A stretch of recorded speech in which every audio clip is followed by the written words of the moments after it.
यहाँ तक स्पष्ट हो गया कि प्रकृति और प्रकृति के पुरुष आप ही होते हैं।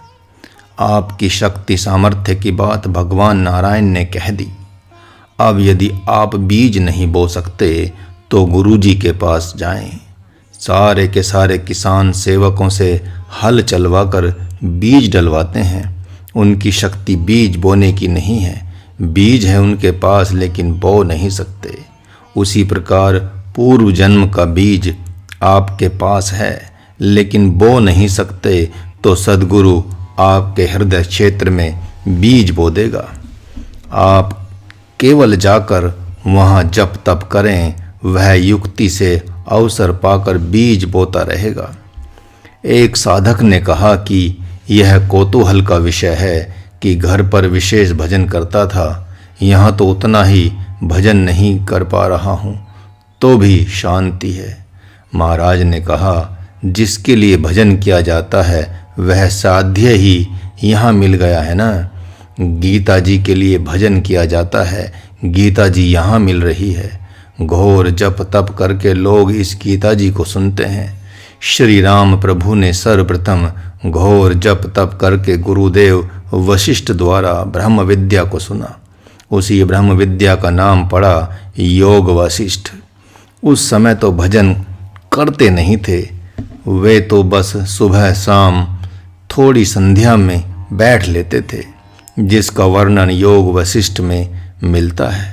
पूरे भारतवर्ष का चाहे जितने दिन में उन्होंने भ्रमण किया हो, संपूर्ण तीर्थों में स्नान किया हो घोर तप के साथ, लेकिन सद्गुरु के द्वारा जब ब्रह्म विद्या पा गए तो जाना कि सब कुछ पा लिया। किसके लिए आप भजन करते हैं? क्या आपका भजन भगवान को देगा? क्योंकि वह तो क्रिया साध्य नहीं है, कृपा साध्य है। अतः पहले आप क्षेत्र को तो जाने, अपनी प्रकृति को तो भली भांति जाने, पहचाने, अनुपातिक गणित कर लें कि कितने अनुपात में काम है, कितना क्रोध है, कितना लोभ है।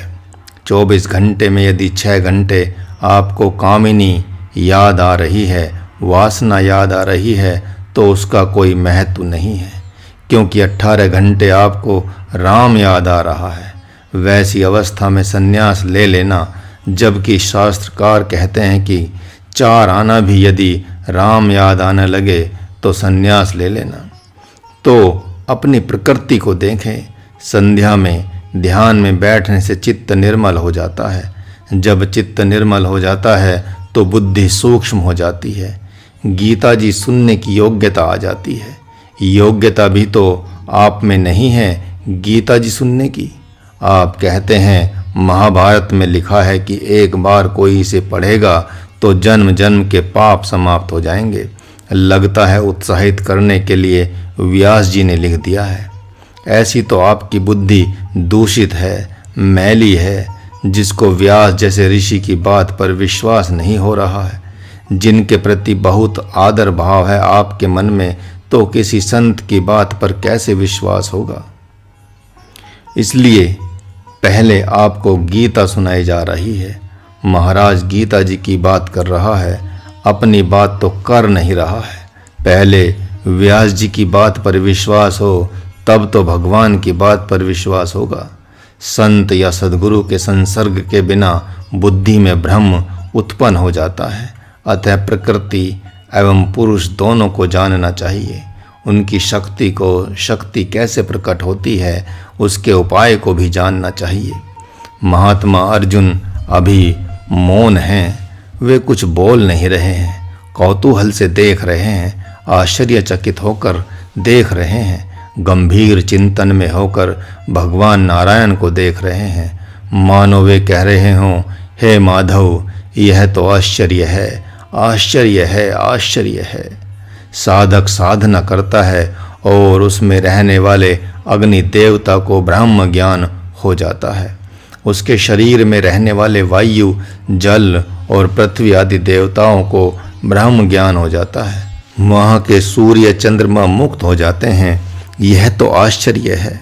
बाहर में कोई बालक ब्रह्म ज्ञानी होता है तो उसके माता पिता उसी समय मुक्त हो जाते हैं, तत्काल फल मिल जाता है।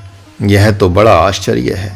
आपने आज विलक्षण बात कह दी कि तपस्या करेगा बालक, मुक्त होंगे माता पिता। कोई कहता है माता का ऋण बाकी है, पिता का ऋण बाकी है। कैसा ऋण बाकी है? जन्माए जाने के कारण से।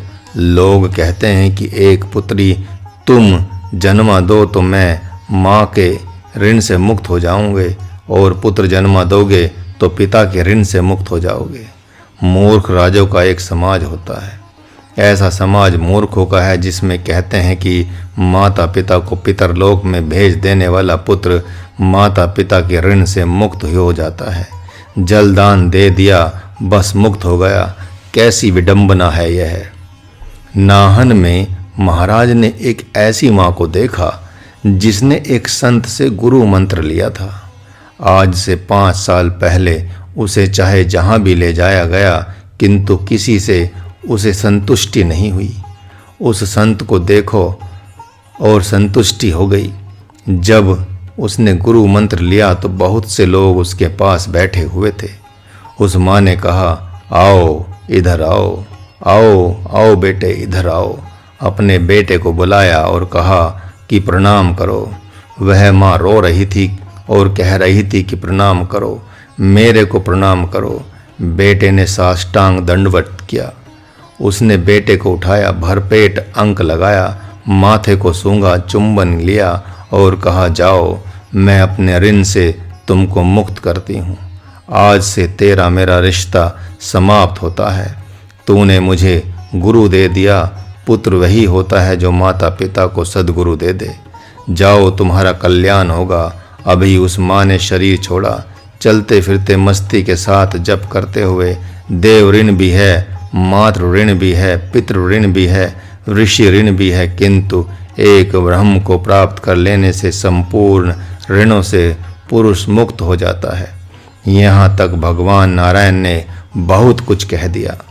प्रभु मानो कह रहे हैं, हे पार्थ, तुम क्या देख रहे हो? पितरों को पुण्य का दान देना चाहते हो?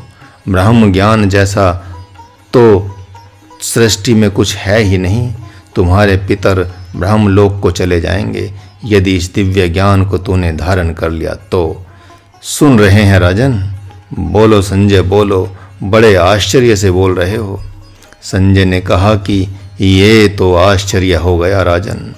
आपके सारे के सारे पूर्वज महात्मा अर्जुन को ब्रह्म ज्ञान हो जाने के उपरांत पितरलोक से आगे बढ़ जाएंगे। पितरलोक के उपरांत देवलोक आता है, देवलोक के बाद सिद्धलोक आता है, सिद्धलोक के बाद शिवलोक आता है, शिवलोक के बाद ब्रह्मलोक आता है, ब्रह्मलोक के बाद विष्णु लोक आता है, अर्थात वैकुंठ लोक आता है। यह तो आश्चर्य है राजन। धृतराष्ट्र ने कहा, बड़ा संतोष हुआ, बड़ा संतोष हुआ संजय, बड़ा संतोष हुआ। यदि माधव ऐसा कह रहे हैं तो आज मैं कृतकृत्य हो गया हूँ।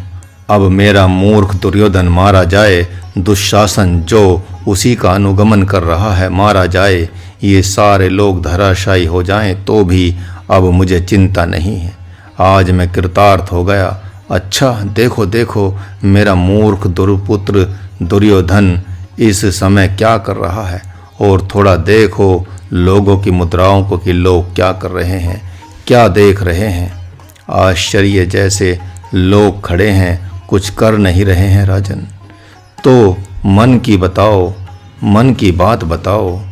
दिव्य दृष्टि से क्या तुम मन की बात भी जान रहे हो? धृतराष्ट्र ने पूछा। संजय ने कहा, जी। तो थोड़ी अपनी दृष्टि से पितामह द्रोणाचार्य, कृपाचार्य आदि तथा मेरे महारथी वीरों के मन में झांक कर देखो कि वे मन में क्या कह रहे हैं। धृतराष्ट्र ने पूछा। हाँ, कुछ आश्चर्यचकित होकर प्रसन्न हो रहे हैं राजन, और कुछ कह रहे हैं बकवास है, यह सब बकवास है। परंतु हे अन्नदाता, बकवास है ऐसा जो कह रहे हैं उनको भी ये साक्षात नारायण मुक्ति देंगे। एक महात्मा अर्जुन के कारण से सबको मुक्ति मिल जाएगी। इस समय अर्जुन को देखो कि उसकी स्थिति क्या है। धृतराष्ट्र ने कौतूहल मुद्रा में होकर पूछा। संजय ने कहा, ठीक है राजन, थोड़ी आप प्रतीक्षा करें। इधर भक्त अर्जुन की स्थिति देखते बन रही है। वे कह रहे हैं कि आश्चर्य है माधव, आश्चर्य है, हे माधव आश्चर्य है, हे माधव आपने कहा था कि प्रकृति को कहूँगा, पुरुष को कहूँगा और प्रकृति के बीज को, प्रकृति की सामर्थ्य को, पुरुष की सामर्थ्य को और उस ब्रह्म को, ब्रह्म के स्वरूप को, ब्रह्म की सत्ता सामर्थ्य को कहूँगा, जिसे कि पहले आपने कहा है, दिखाया भी है, तो क्या आप फिर कहेंगे? प्रभु ने कहा, कहूँगा। भगवान नारायण ने अब के पूर्व बहुत से सिद्धांतों से, ज्ञान, ध्यान, विज्ञान, कर्म, धर्म एवं राजयोग के सिद्धांतों से निर्गुण निराकार ब्रह्म के स्वरूप का प्रतिपादन कर दिया है। लेकिन लगता है कि उस स्वरूप को देखकर महात्मा अर्जुन को अभी संतुष्टि नहीं हुई है। भगवान ने कुछ छिपा रखा है, ऐसा उन्हें लग रहा है। वे सोच रहे हैं कि मैं सुनने का अधिकारी नहीं हूँ, तभी तो ये अभी कुछ मुझसे छिपा रहे हैं।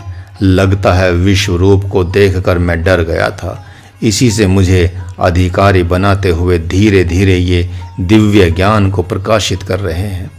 ऐसा सोचते हुए महात्मा अर्जुन हाथ जोड़ खड़े हैं। इधर प्रभु सोच रहे हैं, हे पार्थ, अब मैं उस ब्रह्म के स्वरूप का ज्ञान तुम्हें दे रहा हूँ, जिसको जान लेने के उपरांत तुम अपने स्वरूप को प्राप्त हो जाओगे। वह ब्रह्म अनादि होने से न सत कहा जाता है न असत कहा जाता है। अब तक सतु में स्थित कराया इसको, लेकिन जो न सत है न असत है, जिसे न सत कह सकते हैं न असत कह सकते हैं, ऐसे निर्गुण निराकार ब्रह्म की स्थापना इसके पास मैं कैसे करूं? ऐसा सोचकर एक क्षण के लिए भगवान भीतर में डूब जाते हैं, गहरे में चले जाते हैं। नेत्र अंतरिक्ष में हैं, लेकिन वे अपने आप में हैं। सोच रहे हैं कि वह कौन सा सुगम उपाय है, कौन सा सुगम सिद्धांत है, जिससे इसके सामने अपने निर्गुण निराकार स्वरूप का प्रतिपादन करूं और इसको विश्वास हो जाए। एक समय अर्जुन धरती को देखते थे, अंतरिक्ष को देखते थे, तो भगवान अर्जुन की तरफ देखते थे, किंतु अब यहाँ तक पहुँचने में भगवान गंभीर हो गए हैं।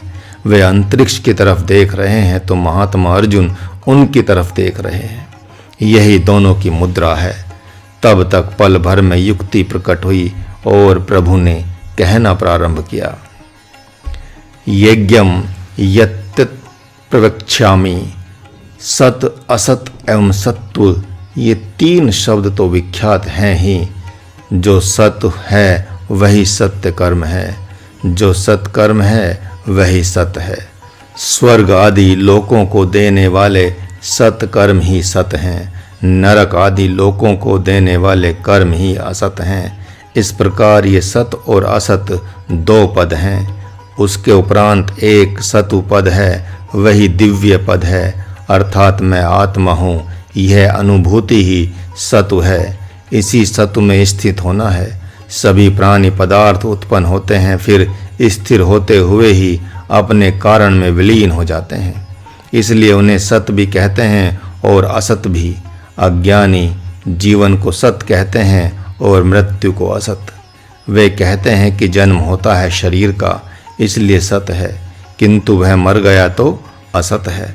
परंतु निर्गुण निराकार ब्रह्म को अनादि अनंत होने के कारण से न सत कहा जाता है न असत।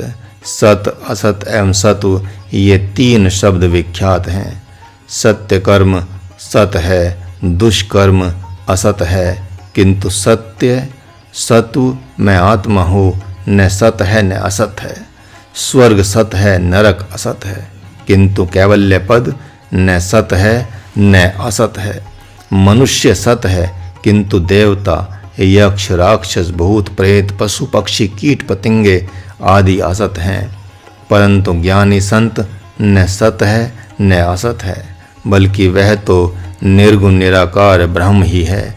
गीता अध्याय 2 में कहा गया है, त्रैगुण्य विषया वेदा निर्द्वंदो नित्य सत्वस्थो, अर्थात तुम सतु में स्थित हो जाओ। मैं आत्मा हूँ, यह अनुभूति ही सतु में स्थित होना है। यद्यपि यहाँ सतु पद नहीं आया है तो भी इसे लेना चाहिए।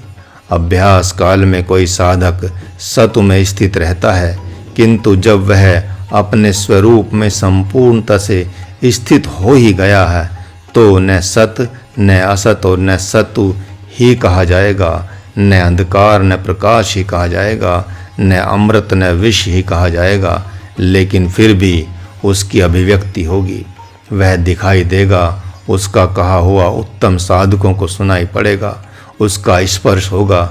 ऐसा नहीं है कि वह कहने में न आवे तो निरर्थक हो जाएगा, बल्कि वह तो ब्रह्म ही कहा जाएगा। अब भगवान उस निर्गुण निराकार ब्रह्म के स्वरूप एवं स्थिति को बता रहे हैं। हे पार्थ, वह निर्गुण निराकार ब्रह्म संपूर्ण इंद्रियों वाला तथा संपूर्ण गुणों का भोक्ता और निर्गुण भी है तथा संपूर्ण भूतों के भीतर बाहर रहते हुए उन सब का धारण पोषण करने वाला एवं ज्योतियों का ज्योति, अविद्या से परे ज्ञान ज्ञेय तथा संपूर्ण प्राणियों के भीतर हृदय में बैठा हुआ ज्ञान के द्वारा जानने में आने योग्य भी है। वह अविभक्त होते हुए भी विभक्त सा प्रतीत होता है। वह जानने योग्य ब्रह्म विष्णु रूप से धारण पोषण करने वाला, शिव रूप से संहार करने वाला तथा ब्रह्मा रूप से उत्पन्न करने वाला है।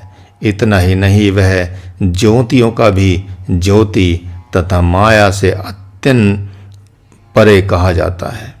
वह सबके हृदय में वास करने वाला ब्रह्म बोध स्वरूप जानने योग्य तथा तत्व ज्ञान से प्राप्त करने योग्य है। बहुधा लोग ऐसा जानते हैं कि निर्गुण निराकार ब्रह्म कुछ कहता करता धरता नहीं है, अर्थात वह तो शून्य है। जिस शून्यवाद का बौद्धों ने खूब प्रचार प्रसार किया, उसी का खंडन भगवान ने उपरोक्त मंत्रों में पहले ही कर दिया है। एक साधक ने महाराज से कहा, निर्गुण निराकार ब्रह्म में न करुणा है न दया है, इसलिए मैं उसकी उपासना क्यों करूं? भगवती में, शंकर में, विष्णु भगवान में दया करुणा है, ये सब वरदान भी देते हैं, इसलिए हम इन्हीं की उपासना क्यों न करें? अरे, अर्थ का अनर्थ कर रहे हो। भगवान मना तो नहीं कर रहे हैं उपासना करें, वे तो भ्रम का निवारण कर रहे हैं। रही बात दया की, तो अहेतु की दया तो निर्गुण निराकार ब्रह्म में ही होती है। संपूर्ण देवी देवता, मनुष्य एवं प्राणियों में जो दया दिखाई पड़ रही है, वह उसी के दया करुणा का मात्र एक अंश है। वही दया का सागर, कृपा एवं करुणा का सागर भक्तों एवं संतों पर कृपा करने के लिए 24 अवतारों के रूप में प्रकट होता है। शून्यवादियों और तथा कथित निर्गुण निराकारियों का उत्तर अब भगवान इन मंत्रों द्वारा दे रहे हैं। वे कहते हैं कि निर्गुण निराकार ब्रह्म तो दया होती ही नहीं, करुणा होती ही नहीं, वह तो संपूर्ण अंगों से हीन है, अतः उसकी उपासना कोई कैसे कर सकता है और क्यों करेगा? लेकिन भगवान के अनुसार तो निर्गुण निराकार ब्रह्म में ही दया, करुणा एवं कृपा होती है, किसी अन्य में तो होती ही नहीं।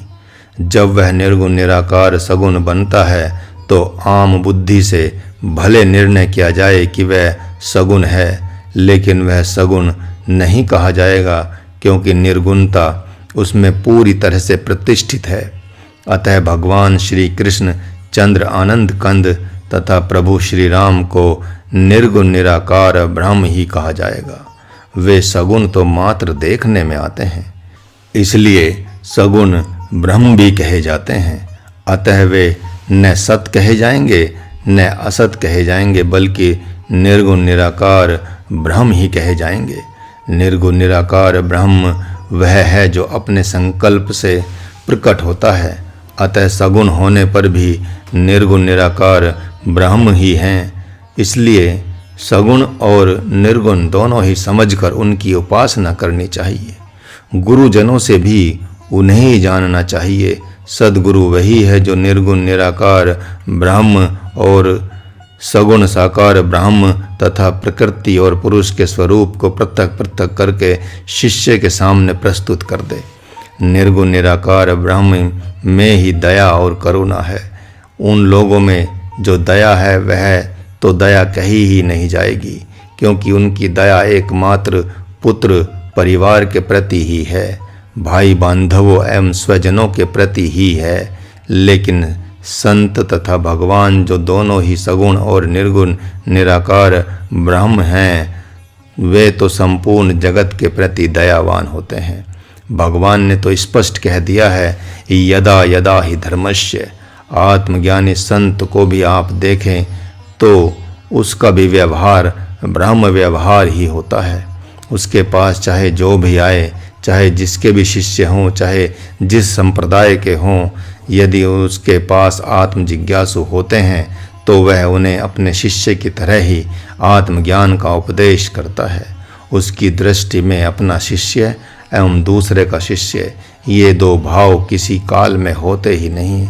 संत रूप में यह व्यष्टि अवतार भी जगत के संपूर्ण आत्म जिज्ञासुओं के उद्धार के लिए ही होता है। भगवान ने स्वयं कहा है, यद्यपि मैं अजन्मा हूँ, लेकिन भक्तों एवं संतों पर कृपा करने के लिए एक दिव्य रूप लेकर प्रकट होता हूँ, जो जरा और मरण से रहित होता है। भले मूर्ख उसे जन्मने और मरने वाला मानते रहें, आज तक वह शरीर देखने में तो मरा, लेकिन भक्तों के लिए नहीं मरा। इसीलिए वे उसके सिद्धांत एवं विग्रह दोनों की पूजा करते हैं। उसी प्रकार संत भी सिद्धांत एवं विग्रह दोनों ही के रूप में उपासनीय होता है। किसी संत को उसके ग्रंथ से भी पहचाना जाता है, क्योंकि वह शरीर एवं ग्रंथ अर्थात सिद्धांत दोनों होता है। उसी प्रकार निर्गुण निराकार ब्रह्म सगुण विग्रह के द्वारा भी उतना ही पूजनीय है जितना कि गीता जी के रूप में अर्थात सिद्धांत के रूप में। भगवान जितना गीता जी के रूप में उपासनीय हैं, उतना ही बिहारी जी के रूप में उपासनीय हैं, अर्थात जगन्नाथ भगवान की उपासना, द्वारिकाधीश जी की उपासना तथा गीता जी की उपासना दोनों एक जैसी मानी जाती है। गीता जी सिद्धांत है निर्गुण निराकार ब्रह्म का, अतः वह सगुण साकार भगवान श्री कृष्णचंद्र आनंद कंद के रूप में भी है, अर्थात निर्गुण ब्रह्म ही श्री कृष्ण बना, पुनः श्री कृष्ण से गीता जी बन गया। इसीलिए तो वे कह रहे हैं कि मैं सब ओर से हाथ पैर वाला हूँ, सब ओर से आँख कान नाक जीभ त्वचा वाला हूँ। इसीलिए कि भक्तों की सुरक्षा तो मुझे सब ओर से करनी है न। इस न्याय से जो आम लोगों में दया है, वह ब्रह्म की संपूर्ण दया में से एक अंश ही है। भगवान ने तो दया ही की है उस समय जो कि युद्ध का अवसर लाकर खड़ा किया। ऐसा युद्ध जिस युद्ध की गाथा गाकर भक्त मुक्ति प्राप्त कर लेंगे। एकमात्र महाभारत, श्रीमद् भागवत तथा भगवत गीता आदि का पाठ करेंगे और मुक्त हो जाएंगे, जिसमें दुर्योधन की भी गाथा गाई गई है, दुशासन की भी गाथा गाई है, कर्ण, पितामह भीष्म, द्रोणाचार्य और अश्वत्थामा आदि की भी गाथा गाई गई है, बर्बरीक तथा घटोत्कच की भी गाथा गाई गई है। ये सभी महारथी भगवान की छत्र छाया में आ गए थे, इसलिए उन सब की गाथा बड़े प्रेम से गाई जाती है। आप सबका इतिहास जानना चाहते हैं, अर्थात असुरों का भी आप इतिहास पढ़ना चाहते हैं तथा पढ़ते भी हैं, लेकिन आप में असुरता नहीं आती। जबकि संतों भक्तों एवं देवी देवताओं की गाथा पढ़ते हैं तो आप में भक्ति एवं शक्ति दोनों आती है। आप उपन्यास उठाकर पढ़ते हैं, नायक एवं नायिका की गाथा गाते हैं तो आप में काम आ जाता है। लेकिन महाभारत में कामनियों की गाथा भी गाई गई है, उसमें उर्वशी और मेनका की भी गाथा गाई गई है। श्रृंगार रस की स्थापना भी उसमें की गई है, श्रृंगारिक गाथाएं भी उसमें प्रचुर मात्रा में गाई गई हैं, किंतु उसके स्वाध्याय करने से श्रृंगार रस की व्यथा ही मिट जाती है। अतः आप में काम प्रकट नहीं होता। यह ऐसा युद्ध है जिसकी गाथा गाने से मुक्ति मिल जाती है। यही तो भगवान नारायण की महती कृपा है।